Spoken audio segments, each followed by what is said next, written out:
स्पष्ट समझने की काबिलियत रखो तो बात सीधी है, उसे सीधी देख पाओ। तथ्यों से भागो नहीं, डरे डरे नहीं रहो, तथ्यों के पास जाओ, सवाल पूछने से सकुचाओ नहीं। आज की बातचीत गाज़ियाबाद 2014 की है। प्रश्नकर्ता एक ऐसे प्रेम संबंध से निकले हैं जिसमें उन्हें दुख मिला है।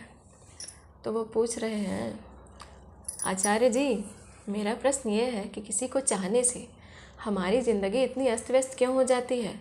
असर क्यों पड़ता है? अक्सर नकारात्मक असर ही पड़ता है हमारे जीवन पर, ऐसा क्यों होता है? तो आचार्य जी कहते हैं, ऐसा इसलिए होता है क्योंकि कोई नहीं है जो तुम्हारी ज़िंदगी में आता जाता है। जो आता जाता है तुम उसको ही ज़िंदगी बना लेते हो। यदि तुम ये कहते कि ज़िंदगी अपनी जगह है, कोई मेहमान की तरह आया और फिर चला गया, तो कोई अंतर नहीं पड़ता। पर यहाँ तो ऐसा होता है कि मेहमान आता है और वही ज़िंदगी बन जाता है। तो वो जब चला जाता है तो फिर तुम रोते हो। अब तुम खड़े हो और कह रहे हो, घर कहाँ गया? अरे, मेहमान ही घर लेकर चला गया। अगर ज़िंदगी अपनी जगह हो और लोग उसमें आए जाएं तो कोई बुराई नहीं हो गई। आप आइए, आपका स्वागत है। कुछ समय बाद आप जा रहे हैं तो नमस्कार, अलविदा। यहाँ तो ऐसा होता है कि जो आया वही ज़िंदगी बन जाता है। वो गाना है ना, ज़िंदगी बन गए हो तुम। अब वो आदमी ही ज़िंदगी बन गया, वो व्यक्ति ही ज़िंदगी बन गया, या जो भी वस्तु या विचार वो ज़िंदगी बन गया। तो वो जब जाएगा तो क्या चला जाएगा? ज़िंदगी चली जाएगी, ज़िंदगी ही चली गई। अब मुर्दा मुर्दा घूम रहे हो क्योंकि ज़िंदगी तो चली गई। अब जब ज़िंदगी चली गई है तो तुम्हें किसका इंतज़ार है? फिर से ज़िंदगी का इंतज़ार है। ज़िंदगी चली गई, अब इंतज़ार कर रहे हो ज़िंदगी का। तो फिर से कोई आता है तो तुम बोलते हो ज़िंदगी आ गई है। आचार्य जी कह रहे हैं, ज़िंदगी आ गई, पर इस ज़िंदगी के तो पाँव लगे हुए हैं।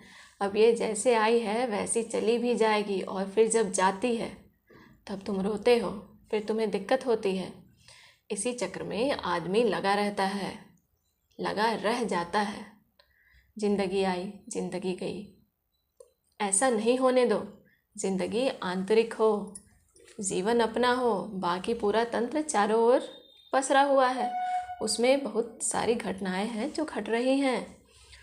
सब कुछ आ रहा है, सब कुछ स्वीकार है, लेकिन कुछ भी इतना महत्वपूर्ण नहीं हो गया मेरे लिए जो कि मेरे जानने से, मेरे जीवन से ज़्यादा महत्वपूर्ण हो जाए। याद है, आज शुरू में ही हमने कहा था कि जानना ही जीना है। अगर होश में रहोगे तो झटके नहीं खाओगे, और होश का मतलब है जानना। ये पक्का समझ लो। अच्छा, इसमें भूल मत कर बैठना। मैं जब कह रहा हूँ कि होश में रहोगे तो उससे मेरा ये मतलब नहीं है कि हमेशा सोच विचार में पड़े रहो। होश से मेरा मतलब है कि स्पष्ट समझने की काबिलियत रखो तो बात सीधी है, उसे सीधी देख पाओ। तथ्यों से भागो नहीं, डरे डरे नहीं रहो, तथ्यों के पास जाओ, सवाल पूछने से सकुचाओ नहीं।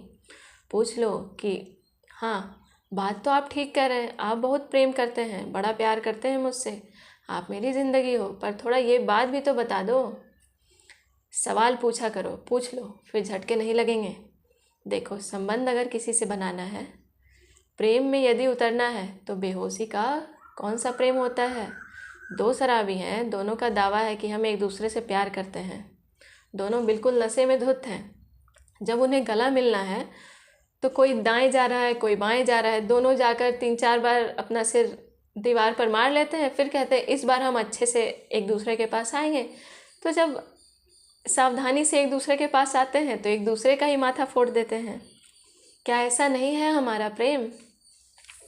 प्रेम के लिए तो होश चाहिए ना, कि बेहोश हो, सोए पड़े और उस समय तुमसे कोई प्यार की 4 बातें बोल दे तो तुम्हें क्या समझ में आएगा? समझ में आएगा अगर होश में नहीं हो तो।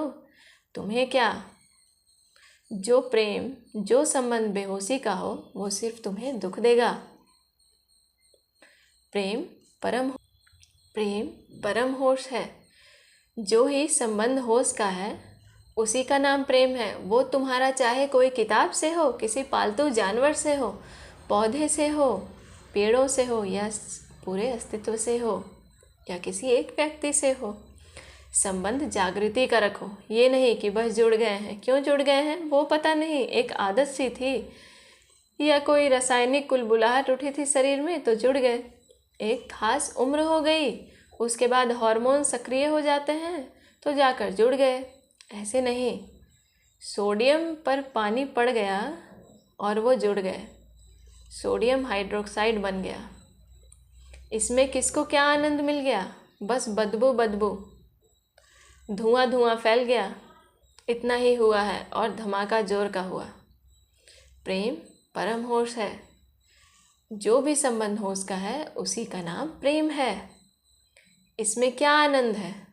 ये बेहोशी का मिलन है। सोडियम और पानी मिल गए, बेहोशी का मिलन हो गया। मिलन हो भी गया और किसी को पता भी नहीं चला कि क्या हो गया है। या लोहे और चुंबक का जो मिलन होता है, एक दूसरे के प्रति खिंचाव होता है। अब है संबंध, संबंध ही तो है। क्यों खींचा चला आ रहा है कुछ पता नहीं, पर दावा क्या है? I am in love with you, मैं प्रेम में हूँ। कुछ रखा है इसमें? ऐसा ही तो तुम्हारे साथ होता है, ख़ास तौर पर इस उम्र में। एक केमिकल, एक रसायन इधर से कुलबुला रहा है, एक उधर से बुदबुदा रहा है। दोनों एक दूसरे को आवाज़ दे रहे हैं और तुम्हें भ्रम हो गया कि तुम्हें इश्क हो गया है। केमिकल जैसे उठा है वैसे गिर भी जाएगा, ख़त्म भी हो जाएगा। जो केमिकल के रास्ते जीवन में आए हैं वो उन्हीं केमिकल के रास्ते से वापस भी चले जाएंगे। तुम्हारे भीतर कब तक उत्तेजना जोर मारेगी? कभी तो शांत होगे, और जब शांत होगे तब कहोगे चल निकल। तो जानो तो, समझ तो ठीक ठीक कि ये संबंध क्या है।